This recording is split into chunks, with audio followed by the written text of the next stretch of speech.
जय श्री महाकाल दर्शकों, हमेशा की तरह आप सभी का महाकाल टीवी में स्वागत है। दर्शकों, नवरात्र का समय चल रहा है।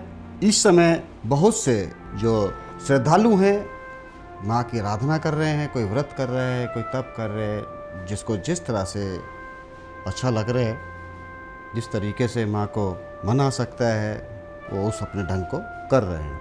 अब बात आती है दर्शकों की, हम लोग जो अपने जीवन को जीते हैं कि ऐसा कौन सी वो शक्ति है कि जिससे हम सारे जो भी कार्य हैं वो करते हैं। तो उस शक्ति को हम अमूमन कहते हैं कि ऊर्जा का संचय करना, अविरल धारा की तरह बह रही है वह ऊर्जा, जिससे हम जो भी घटित हो रहा है, जो भी, चाहे वो अध्ययन का समय है, चाहे वो पठन पाठन का कार्य है, चाहे वो व्यापार का कार्य है, चाहे वो समाज का कार्य है, हम जो चल रहे हैं एक विशेष ऊर्जा के द्वारा ही हमारा शरीर चल रहा है। तो हमें उस ऊर्जा की प्राप्ति के लिए नित्य नए अभ्यास, योग, प्राणायाम, अध्यात्म शक्ति, भगवान महाकाल की कृपा की भी जरूरत होती है। तो आज हम जानेंगे कि नवरात्रों में ऊर्जा को संचित करने का आसान तरीका, वो ऊर्जा कि जिस ऊर्जा से हम दौड़ रहे हैं, भाग रहे हैं, जो भी कर रहे हैं उसी ऊर्जा से ही कर रहे हैं। तो मैं पुनः आप सभी का स्वागत करता हूँ।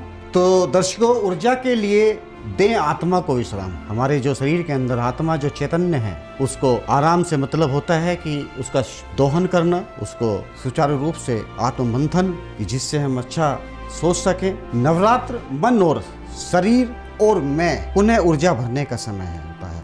अपने मन और शरीर तो विश्राम दे। नवरात्र आपकी आत्मा का विश्राम का समय है। यह वह समय है जिसमें आप खुद को सभी क्रियाओं से अलग कर लेते हैं, जैसे खाना, बोलना, देखना, छूना, सुनना और सूंघना, और खुद में विश्राम करते हैं। जब कोई व्यक्ति उपवास रखता है तो उसको बहुत सारी चीज़ों का ध्यान रखना होता है, बहुत सारी चीज़ों का परित्याग करना पड़ता है। जब आप इंद्रियों की सभी क्रियाओं से अलग हो जाते हैं तब आप अंतर्मुख होते हैं, और यह वास्तविक रूप में आनंद, सुख और उत्साह का स्रोत है। हमें से बहुत से लोग इसका अनुभव नहीं कर पाते क्योंकि हम निरंतर किसी न किसी काम में उलझे रहते हैं। हमारा समय है जब हम खुद को अपने मन में अलग कर लेते हैं और अपनी आत्मा में विश्राम करते हैं। यह वही समय है जब हम आत्मा को महसूस कर लेते हैं। याद कीजिए, आपका मूल क्या है। नवरात्र वह मौका है जब आप इस स्थूल भौतिक संसार से सूक्ष्म आध्यात्मिक संसार को यात्रा कर सकते हैं। सरल शब्दों में मैं अपने रोजाना के कामों में से थोड़ा समय निकालिए और अपने ऊपर ध्यान ले जाएं। अपने मूल के बारे में सोचिए। यह सोचिए कि आप कौन हैं और कहां से आए हैं। अपने भीतर जाइए और ईश्वर के प्रेम को याद करके विश्राम करिए। तो बात आती है दर्शकों अपने अंदर को झांकने की, कि हम लोग कहां से आए हैं। ऐसी कौन सी परम शक्ति है जो हमें इस मनुष्यवाद जीवन को जीने के लिए प्रेरित करती है।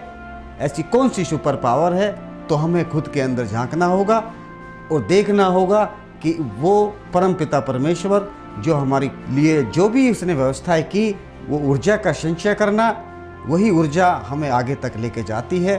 तो यहाँ पे मैं आपको ध्यान दिलाना चाहूँगा कि हमारा जो शरीर है वो दो प्रकार से होता है, एक स्थूल शरीर, एक सूक्ष्म शरीर। स्थूल शरीर वो होता है जो हम जिस शरीर में हम प्रेजेंट में जी रहे हैं। मैं जैसे बैठा हूँ, बात कर रहा हूँ, तो ये मेरा स्थूल शरीर है। और सूक्ष्म शरीर वो होता है जब हम सो जाते हैं और सोने के बाद में, और जो हम सपने देखते हैं। हम कभी अमेरिका में होते हैं तो कभी आकाश में उड़ते हैं, तो कभी हम लंदन में होते हैं, कभी हम कहीं कुछ कर रहे होते हैं। तो हमारा वो सूक्ष्म शरीर है। सूक्ष्म शरीर, तो सूक्ष्म शरीर का जो है वो घूमता रहता है। तो ऐसे ही हमें अपने सूक्ष्म केंद्र उसको सोचते हुए जब हम ध्यान योग मुद्रा में चले जाएंगे, उपवास के उस परम शक्ति का एहसास होगा। माँ भगवती की कृपा आप पर बनेगी। और जब अपना ध्यान केंद्रित करके आप अपने सूक्ष्म मन को एक स्थूल शरीर से जब अपनी आत्मा को सोचेंगे, जब उसको दोहन करेंगे, उसको स्पष्टवादिता